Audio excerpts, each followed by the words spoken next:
I'm Rami from A&F. This is Zack Willis, our lead craftsman.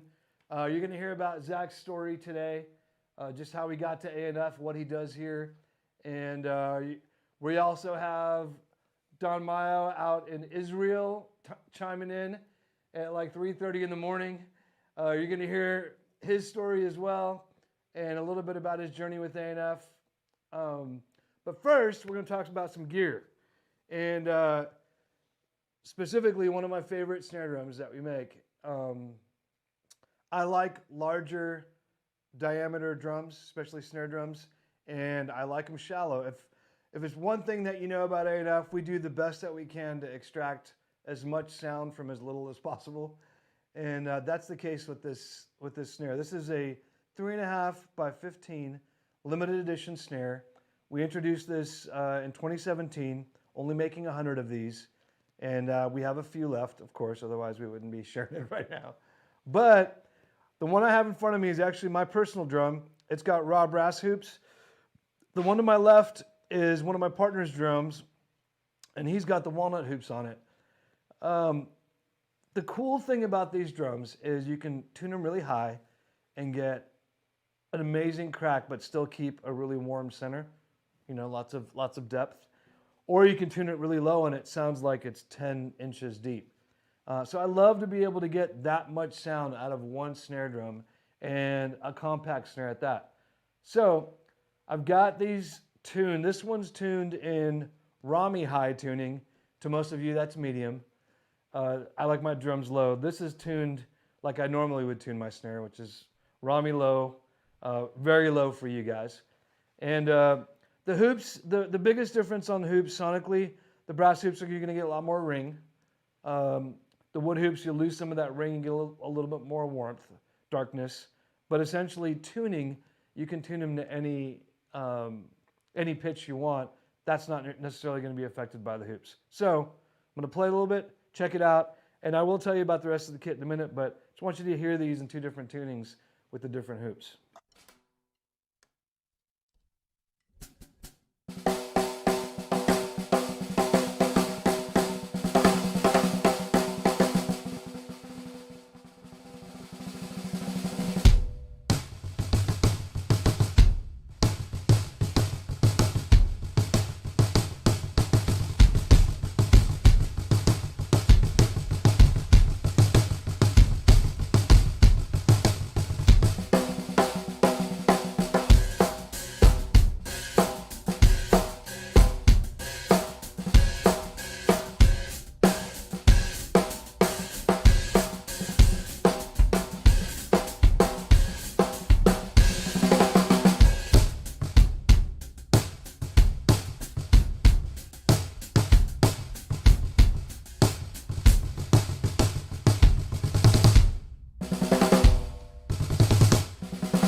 I love these drums. So anyway, 3.5 inches shallow, 15-inch diameter, walnut hoops, brass hoops. We're only making 100. So if you dig it, get one because they're cool and they won't be around forever. The rest of the kit I'm playing, also one of my favorite kits to play, especially sizes. I like bigger drums. This is our Copper Elite. This is a 10 by 26, and it's got John's beautiful engraving on it, the full dress engraving. And this is a 14 by 18 floor tom. I love the way 18-inch floor toms sound. They've kind of crossed over into the bass drum land, almost 808 with the ring.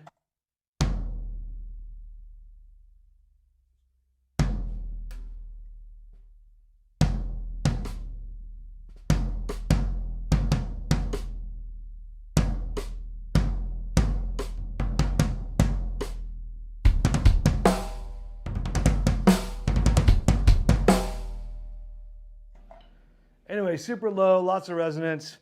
I put a hole in the 26 this time because a lot of you have asked, you know, is there a reason why you don't put holes in A&F front heads? Are you supposed to be played that way?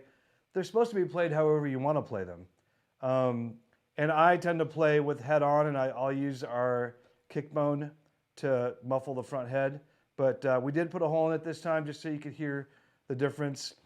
You're obviously going to get some more punch when you've got the microphone inside the drum, so that's definitely a benefit to having the hole. Let's see, you can hear it without the kick bone.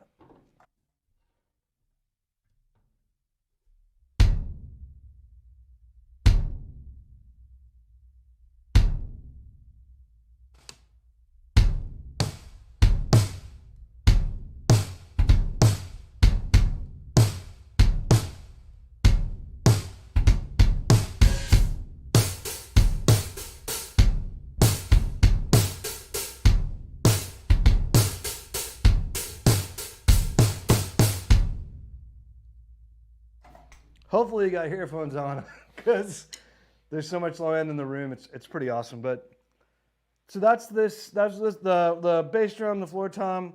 Cymbals, we've got our new North Star. This is a 28-inch North Star. This contraption here, we've got a 16-inch bell hat on top of an 18-inch square hat. It's got kind of a trashy vibe.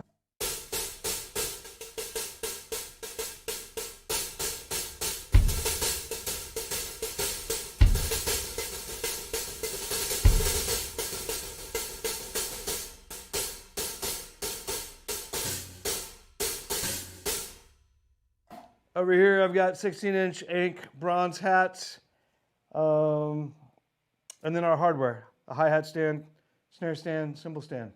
Yeah, we don't have the legs on the floor tom either.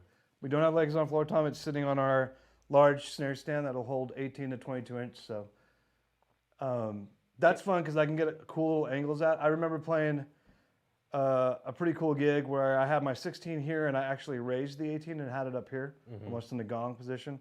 Snare stand helped a lot to be able to pull that off. So that's the kit. Taking questions right now. If you have any questions on the drum kit, the snare, the cymbals, anything so far, happy to answer questions.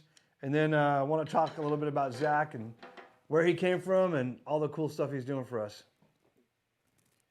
Rob is off camera and he's feeding us questions. Right now we just got a lot of people that are glad and excited that we're up and running. Yeah! Hear us and see us. We got Antonio, we got Craig, actually from Long McQuaid. Oh, nice. Awesome. Terrence, Craig Toutant. Terrence, Craig, We got Antonio, Jamie Wallum. Jamie. MOXS says, now, yes. Just excited that they can see and hear us. Glad all you guys are tuning in. It's really great to have you. If you do have questions throughout the live cast, just type it in on YouTube on the message side, and Rob's going to tell us the questions, and we're going to try and answer them as best as we can. So let's talk about Zack. Before we do, we're going to run a quick video, and then you're going to get to hear a little bit about Zack's story and what he does with A&F.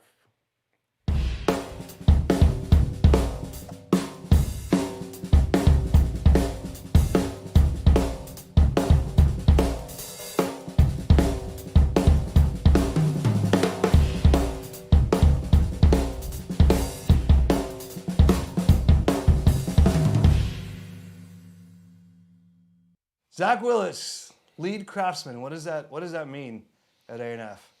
Well, that means obviously I do a lot of building, but I've become more of an overseer as far as everything that's made, as far as the drums go. Yeah, that's pretty much my title now. It's grown and kind of morphed over the years. Started out as brass, then morphed into some wood stuff and more overseeing now.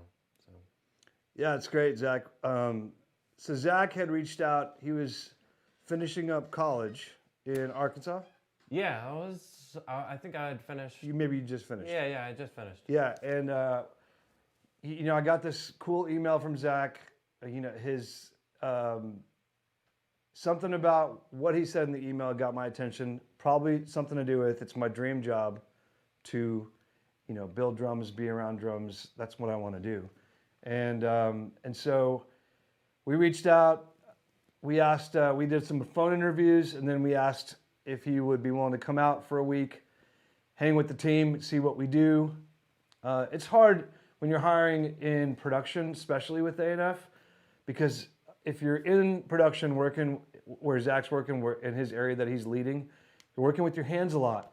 And it's not that you have to already know how to make drums. It's just you have to be willing to learn.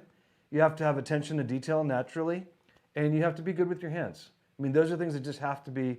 And then, of course, with A&F, we want you to feel comfortable with us. We want to feel comfortable with you, personality-wise. We all want to get along. It's a family environment as much as it can be in work. And so we flew Zach out, or he flew out. Oh, it was an 8-hour drive. You drove out, that's right. Yeah. You drove out, which shows a lot of commitment. And so talk about your first day. You show up, your first day, not working, but just your first day meeting everybody and seeing what it is that we were doing. Give people, because we're hiring right now, so this is a good way to kind of explain what that first day is like. Yeah, I mean, it's definitely surreal. I know the night before, you showed me around the shop and just kind of trying to get my eyes on everything and understand how everything did flow. But the morning of, I think everyone was there working hard, and it was cool to just kind of shadow everyone for 10 to 15 minutes and see what they were doing, what their stations looked like.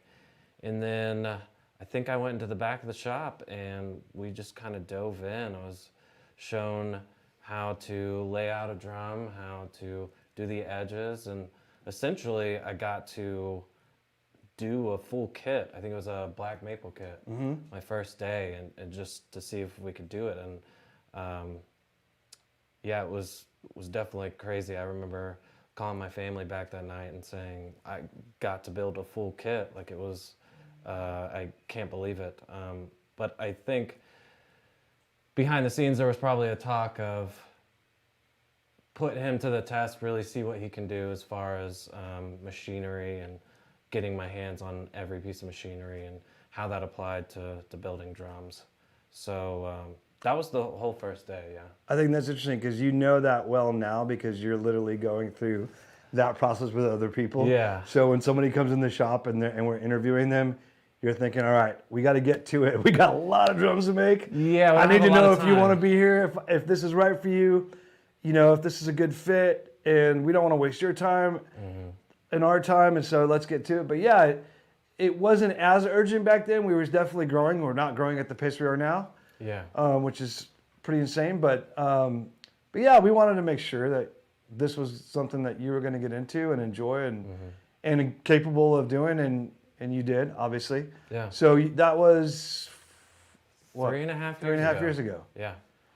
And so Zach has been with us for 3.5 years, worked his way up all the way to lead craftsman, and he oversees the manufacturing of everything that leaves our shop into assembly and then eventually out to the world. So it's a really important job. It's a difficult one. Every day there's challenges. With a growing, guys, we're still a small company, and we're so grateful for that because we love the small company environment. We love the small company community. We love being able to create things when we want to, as much as we want to, but it's still, being a small company means you have to produce a lot with a little team. And so everybody on the team is really important, obviously, but also everybody's kind of stretched. So luckily right now, we've got the resources to hire a couple more people, and we are hiring 2 more people who will be working with you, and you'll be training. And just a quick note there, it probably looks a lot glamorous, more glamorous online than it is for real. It's a lot of work. Like it is tons of work, but the glamorous part about it is hopefully you like drums, and hopefully you like the sound of these drums, and so you can be excited about putting your hands on something that hopefully will last 100 years and will be handed down from generation to generation. That's our hope as a company. But anyway, so if you are applying, we've got, I think we got a little over 67 applicants so far. So be patient with us. We're working through. We're going to talk to every single person.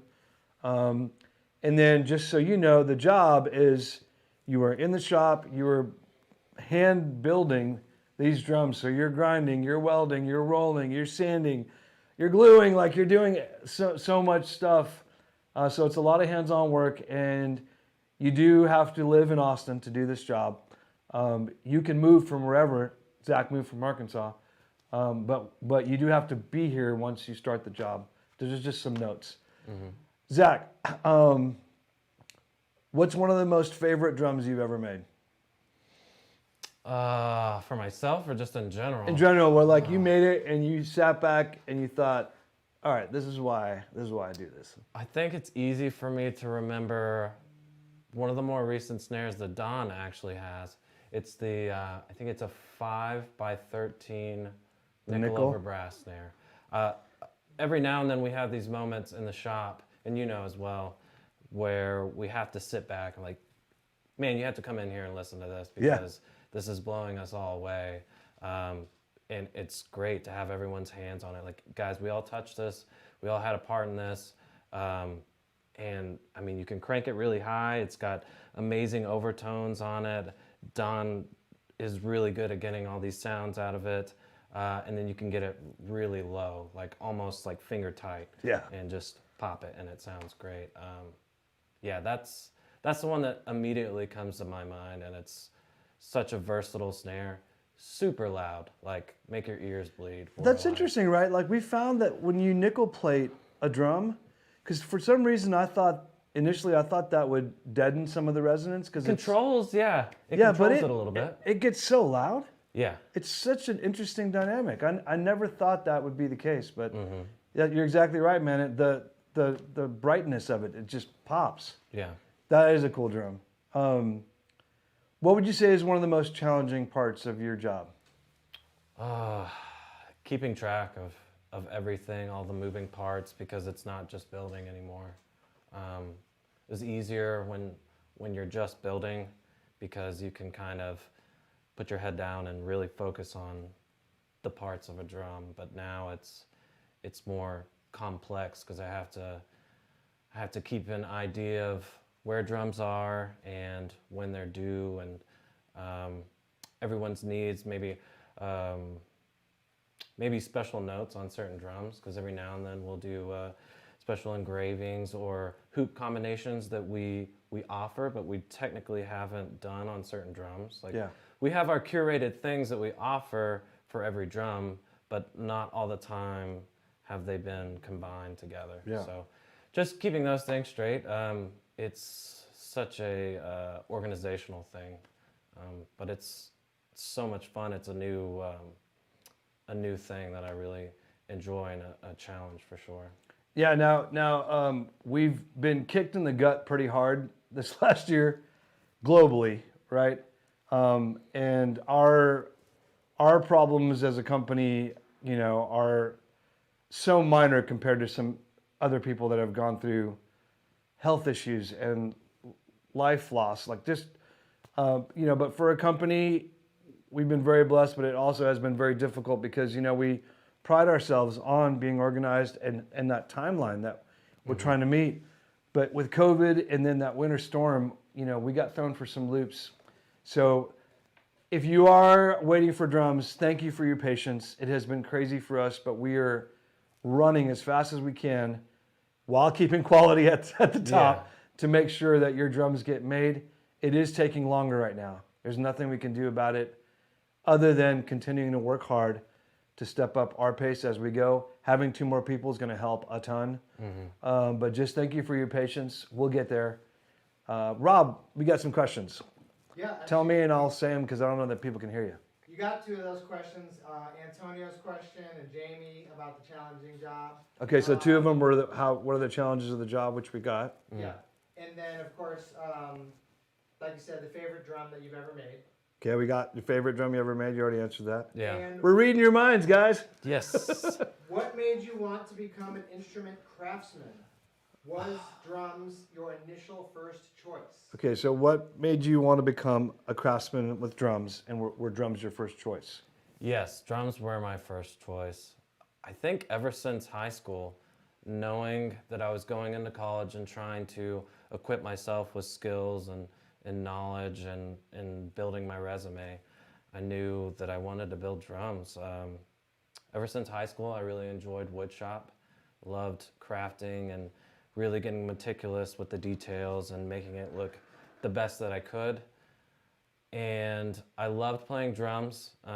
Admittedly, I'm not as good as the people around me, and I'm so lucky to be here at A&F around some incredible drummers. And so I knew my chances of kind of going into playing industry more weren't as high, and why not combine the two? And it seemed like a really cool niche market. And in college, I was just encouraged to study up every time and be on top of what every drum company is doing and the new products out there and what makes a drum sound the way it sounds. So yeah, ever since I got into college, that was my goal. I knew it was a super specific goal, but it was really what I was passionate about. And had you made drums before? No, I know had you had done- made metal drums, but No, I had done some refurbishment stuff, kind Yeah. of working on some drums and taking every opportunity that I could at college. Like, hey, we had this drum break. Can you take it apart and see what's wrong with Yeah. it? And that was my main experience, I guess. I did get to work with a marimba maker in Arkansas, a local guy named Doug Mayo. Awesome, and he just poured as much knowledge as he could in me. Because then it just became a conversation. What can I do to get into this industry? yeah, And I think that's where our conversation started too. yeah. We got more questions? All right, we do. What kind of music does Zach like to listen to? What when kind of he's music playing drums? does Zach like to listen to when he's building drums? Yes. Oh, I can answer some of that. Oh, okay. You want to answer I can some of always that? tell when Zach's in a good mood or a bad mood. Whoa, no. I listen to everything. No, you tell him what you listen to. Man, I listen to almost everything. I don't think there's anything I don't listen to. Anything from really heavy guttural metal to like some Latin stuff. I think Cameron and I listen to a lot of groovy stuff. A lot of our favorite drummers, some drummers that we build drums for. Man, almost anything. Mostly groovy stuff, metal, and some jazz here and there. Yeah, I'll confirm that it's all over the place. It's never one thing. But there is a saying in the shop, when it gets heavy back there musically, just stay out of the back. If there's screaming punk, crazy guttural rock going on, don't go in the back of the shop. Process. Okay. Based on what we know about the way other people make drums, handmade versus machine made. What's the difference that you can talk about that? Okay, so there's the question is process of making drums, handmade versus machine made. What are some differences that we can talk about? I do want to say it is at A&F. It is never about this is better than that and this is greater than that, and our way is more valuable than this way. We just have a way that we do things, and what leads that specific way in that direction is the sound. And again, you can never say this about sound. You can never say, that sounds better than that. Like, you could say it, and that's your ears, but you can't say that for everybody as a blanket statement. I don't believe that we could say that. So it's always been, there's a sound that I have, and I really wanted to achieve that sound, and that's the sonic stamp, if you would, on our drums. And to get that sound, we had to make things a certain way. So I'll start with that. As far as process, talk about these here. Talk about the copper drums. Well, yeah, to hit on what question just came in, I think it comes down to really being handmade, and again, to add on to what you said, we're not knocking on factory-made stuff. It's just that we're responding to natural materials. So like wood, for example, you may cut a piece and you have a knot, or imperfections of the wood. It's just a natural thing that occurs in nature, but we're reacting to it with our hands. And same thing goes with metal. You'll have soft spots, you'll have hard spots. When you weld it, it wants to warp, and we're just reacting to that with our hands. It's something that I think machines can't do to a certain extent. Same how cymbals are made. I was going to say, I heard the same conversation when we were in Sabian. Exactly, About yeah. hammering, like when they're hand hammering, they're finding soft and hard spots and then hammering to or away from them to balance out the cymbal. You couldn't do that with a machine. You have to do it with your hands. Now, you can make a different cymbal with a machine, and that sounds a different way too. So there's different things. But if you want the sound of this cymbal the way that it is, well, this is hand hammered by a guy in a garage in Chicago with Turkish bronze. Like that's just how that's how that sound, is birthed. Yeah, and you've said so many times, which I think hits to home really well, is that each drum has a fingerprint. We have our hands on it every That was time. John Aldrich, man. He coined that. Yeah, John. Love that guy. Yeah, it's again not saying that anything's better, but the value that we try to put behind it is that we're really putting our hands on it, and there's something to really craft and learn. And I know it sounds cheesy, but what is the metal doing? What is the wood doing that we have to get out of it to create a drum? Yeah, and we don't mind sharing a little bit of. I mean, there's definitely secret sauce in the back of the shop that we don't talk about, and that's just proprietary to what we do and the way that we do things. And I think every good company has them and protects them as they should. But essentially, so these are bronze sheets. The bronze is, I'm sorry, these are copper, my bad. These are copper drums. This copper is a specific copper that we use. It comes in sheets 4x8 or 4x10 sheets. 4x8, it just depends on the metal. Yeah, so 4x8 or 4x10. It gets sheared to size. We hand roll it with a roller. It gets welded and then reshaped because sometimes the heat warps the drum, like Zach was just saying. Yeah. And then it gets laid out and drilled. We'll clean up the weld on the outside of the drum, but leave it on the inside for strength. Yeah. Right? And then we'll sand and put it in our patina bath, top secret, for a certain amount of time, depending on the weather, the humidity, the climate. And then your drum comes out, and we're very intentional about not controlling what the patina looks like. We actually could, but we don't, because the way we look at it is, if you ordered that drum, we're hoping that something special happens in there that's just for you, right? Something that we could never predict. So Mother Nature takes her course, drum comes out, then it goes into assembly, and Chris and Danny and those guys are assembling and shipping the drums. So that's the process, like say with these metal drums here. To add one thing, especially with the metal drums, it was interesting what you were saying about after it gets rolled and welded, we have to kind of go back to the roundness of the shell. And that's almost till the very end. We're always looking at the roundness of the shell and always either re-rolling it, hammering little places, or kind of pushing it with our fingers, because before it gets heads and even hoops on it, it's pretty pliable. Yeah, and again, you've heard us say this online quite a bit, and if we've talked to you directly about it, you've heard me say it many, many times. It is impossible to make a perfect circle by hand, and we're talking about machine perfect circle. However, the sound that we get here can only come in the manner that we make these drums. So you're not going to find a perfect circle with these drums. You're going to find as good of a circle as one can make with your hands. But make sure when you get your drum, play it. Take it out of the box and play it. You can take it apart later and check it out. I'm all about that. But play it first. Make sure you see why it is we do this thing that we do. Because that's really important, right? It's important for us, all of us as musicians, to play with our ears first and then kind of let our eyes catch up to what's happening. Rob, you look like you got some more questions.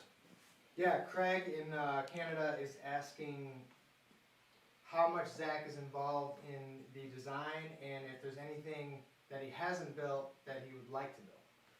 So Craig is asking how much is Zack involved in the design, and if there's anything he hasn't built that he still wants to build.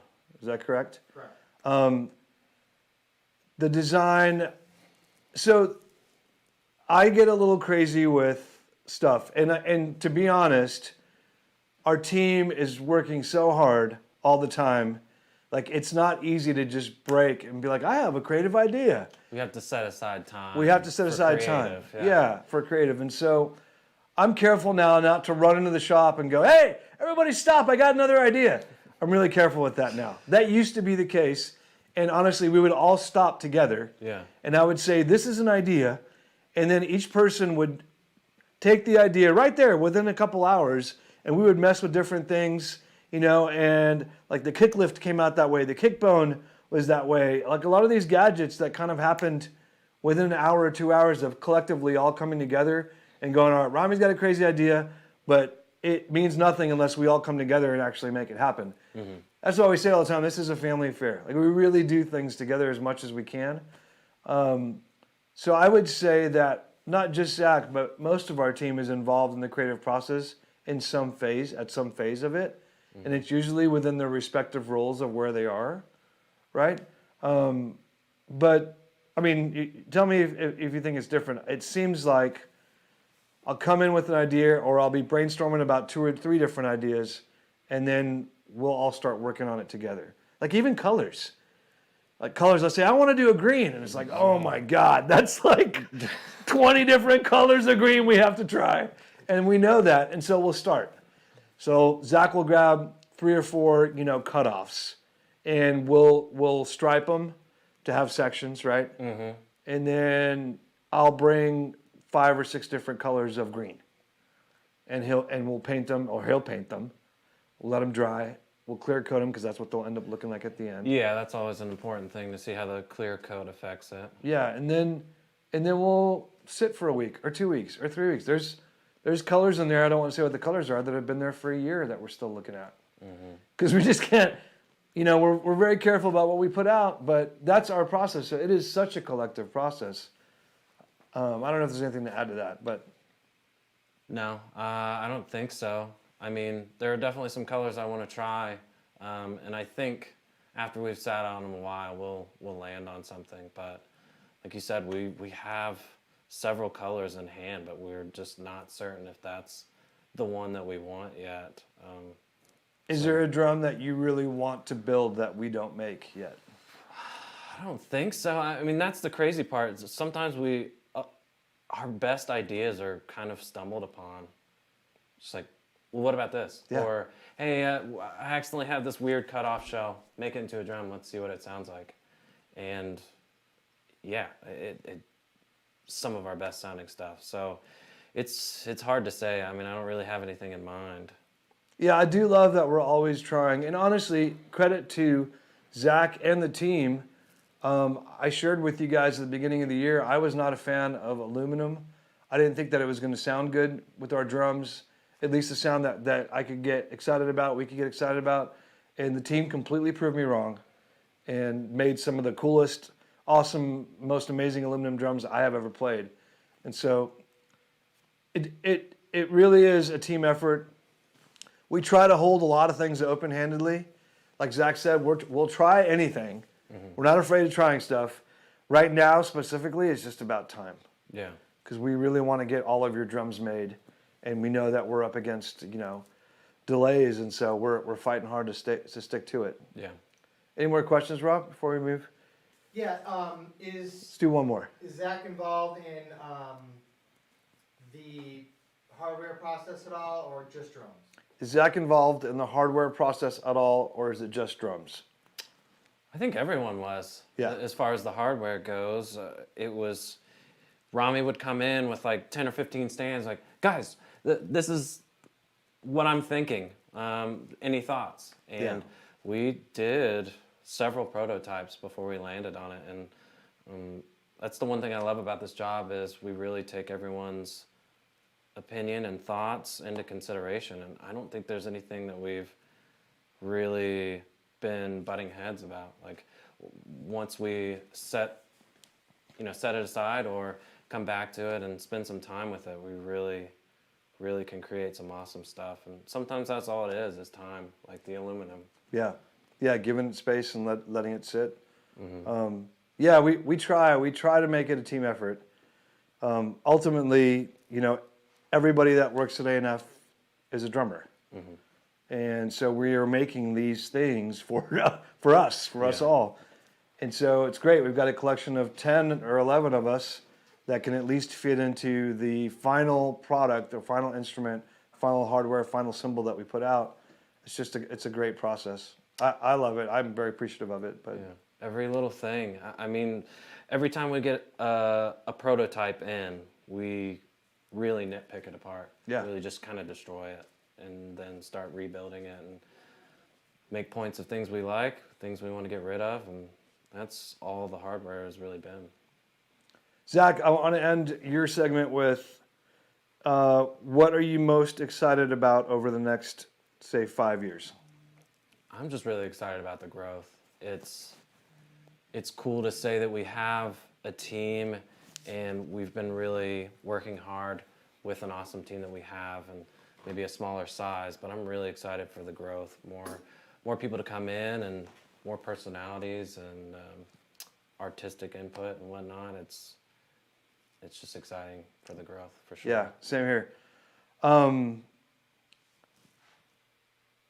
right, so we're going to take a quick, well, I would say 47-second break because we've got a 47-second video queued up to lead us into our chat with Don. It is Don Mayo, not Dan Mayo. Don corrected us when he was at NAMM a couple years ago. It looks like we're having, again, a little bit of technical difficulty on the Skype session, but we'll get him up, and hopefully when you guys are back, we'll be on with Don.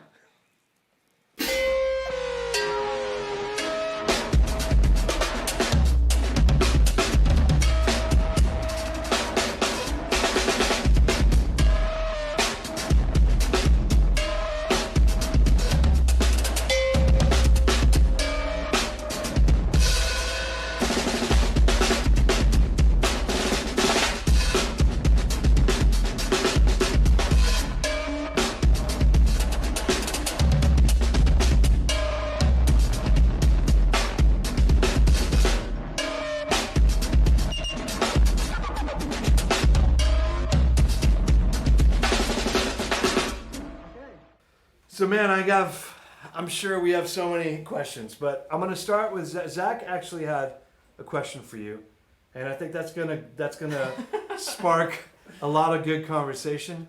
But Zach, what's your question? We all kind of familiar with Don's playing and know that he's a big sounds guy. He likes to work backwards with sounds and kind of use it in his playing. And my question for Don was, how has that changed with A&F coming into the picture with him? I would say one thing. I'll start saying, for me, it's a sound. Even modern technique is a sound. Mm-hmm. So if I focus on the sound, I can play it. So to answer your question, basically, a lot has, ever since I got the drums, I learned so many new to play these drums. So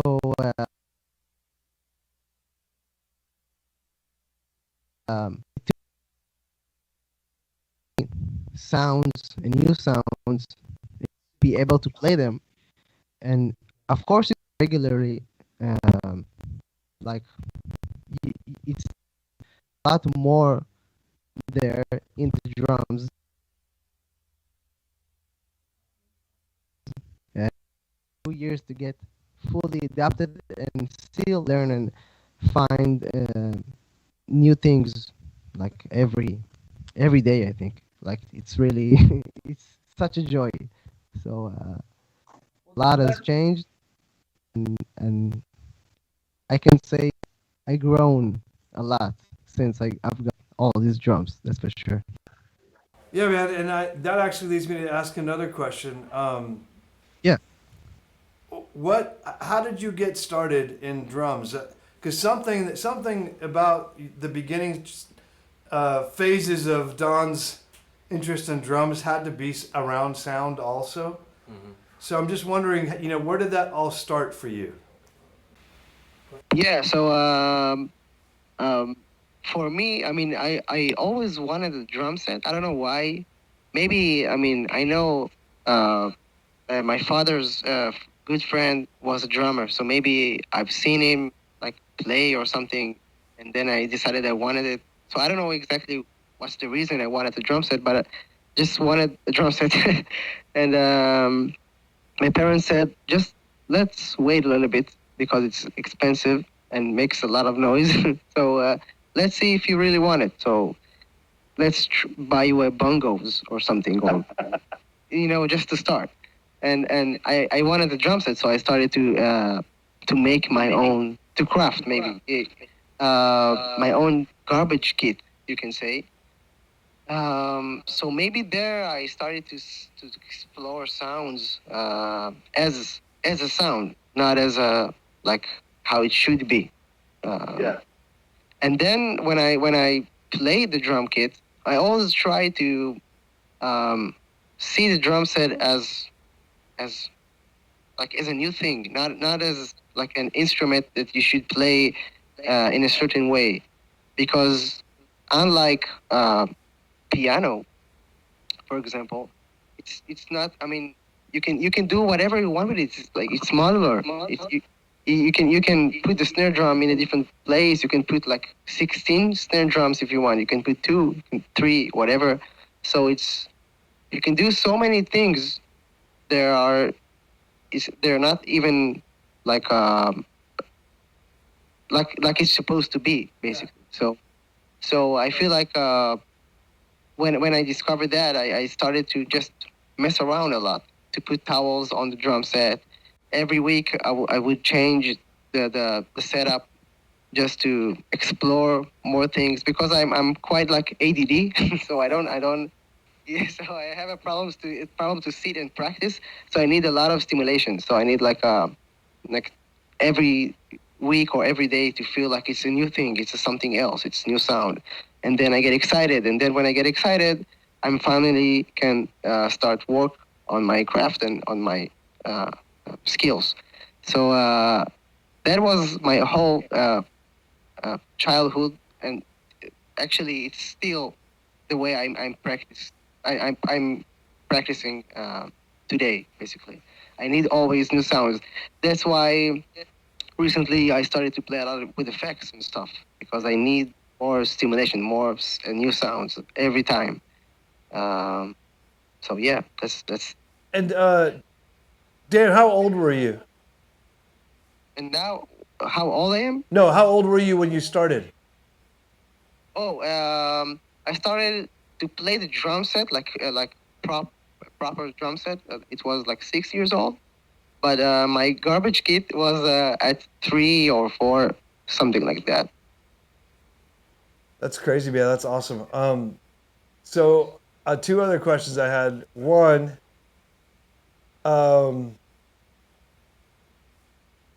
so every day you have certain routines, right? What would you say is one of the most important routines for you in preparing to play?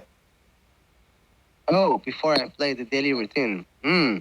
It's it's basically in my brain. It's the routine is just to look on the shelf with all the drums and decide what is the drum set today. What I'm gonna do. How it's gonna sound like. What's gonna make me. What's gonna challenge me, because I like to challenge myself every time. So for example, I had like a improvised gig with my band Tatran in a crazy venue, like 2,000 people, and it was all improvised. And I decided, okay, what's gonna make me like really sweat? And I realized maybe I'm gonna bring a bunch of tiny snares, like 2 6 inch, kick drum, snare drum, and no crashes. I don't want any long sounds. just like really short and staccato sounds, and it's gonna make my playing probably a little bit different. Maybe I need to play faster, or maybe more notes, maybe less notes. I don't know, but I decided to do that, and that was basically that is basically the routine before every gig, every session, every practice, or whatever. Uh, yeah, and it was very challenging, by the way. It was I discovered a lot of new things in this gig. Ever since then, I don't play crashes anymore. It's been like a year and a half that I don't play like real crashes because I don't like long sounds right now. But it's just now. So At some point, all of us are going to leave this place, leave this earth, right? And we all have hopes and aspirations that we leave something positive behind. What would be your number one hope that when Don Mayo leaves this earth and goes to another beautiful place to make music, what would you hope would be the best thing that you would leave behind on this earth? that's a hard question that I really think about a lot the past few weeks since I became a father as well. Which is awesome, by the so- way. I don't know exactly, to be honest. I really don't know right now. I mean, I feel like it's weird to say that I don't know, but that's actually my answer. I know it's a dumb and bum answer, but I really feel like I didn't understand life yet. I don't know anything, so I don't know what I want to leave behind me because when you don't understand what you want to do with your life, basically, you don't know what you want to leave behind. So right now, I feel like I know that I love drums and to play drums and to play with people and music as much as I like. Like it's an instinct. I like it like so much. Love it, to be honest. Um, but I'm just trying to focus on that right now and to see where it's gonna go. So so I don't know yet. It's a weird answer, I know, but that's my answer. No, man, it's great. I promise with all these technical difficulties, we're going to do another episode with you and we'll be in person and it'll be a lot easier. And maybe then you'll have a little more understanding on life. I think it's a beautiful answer. I think some days I personally feel like I know exactly what I want to do, and other days I have no idea either. I think that's the beauty of life and the way that it ebbs and flows. But man, I'm going to cut this short just because we're just having so many issues with sound and stuff. But we'll get back to it, man. Thanks for staying up and being a part of this. And if you're online, thanks for tuning in. I promise we'll make this better next time. Hang in there with us, guys. And we will do some editing and maybe do some revisiting on some of this stuff and have a better, more succinct episode online by Monday. So just hang tight with us and bear with us and be patient. But we do love doing this. We're going to do it more. Despite all these issues, we're going to push through. Yeah. I want to thank Zach for taking time. I know he's got work in the morning and he's been working all week, but he really wanted to do this. He really wanted to spend time here and talk to all of you. He's around, and we're going to be doing trade shows again one day as a community, as a drum community, and Zach will be there, so you'll be able to ask him more questions. You can find him on social media, on Instagram. But thanks for hanging out, man, and sharing some of your heart on this. Guys, we love doing this. Just bear with us. We'll get it right. We'll get back to it. But again, have an awesome weekend, and hopefully we'll have some better footage, some more succinct information for you on Monday. Peace out, guys.